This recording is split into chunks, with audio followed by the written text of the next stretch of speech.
Hello, Conceal Coalition. My name is Austin Davis, and this is your tip of the day. One of the questions over 30 years I get from my students is, Austin, what should I look for when I buy a handgun? Well, for me, there's a few things you might want to think about. First off, I'm a big fan of any of the modern polymer handguns. I really do believe this is current state of the art. Any of the large manufacturers all make good examples of a polymer framed handgun. Also, I really think it's a huge advantage if you have an ability to add on with the factory adjustable things to make the grip bigger, smaller, to fit your hand perfectly. Gun fitment is really important. The next thing is, the gun should only have 3 controls and 3 controls only.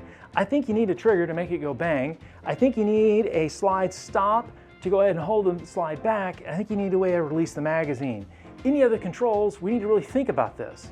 What I mean? Well, many people tell me, Austin, I need an external safety on my gun. And I ask them why, and I get an answer like this. Well, I have children, and I don't feel comfortable with the gun without a safety.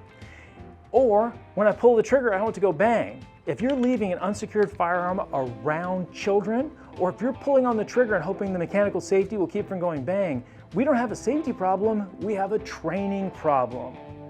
If you need that control, make sure there's a good legitimate reason, and make sure that if you carry more than one gun, all those controls work in the same way. Choosing a handgun is an important decision. These days are hard to find and they're expensive, so think twice, buy once, and don't regret. That, my friends, is your tip of the day.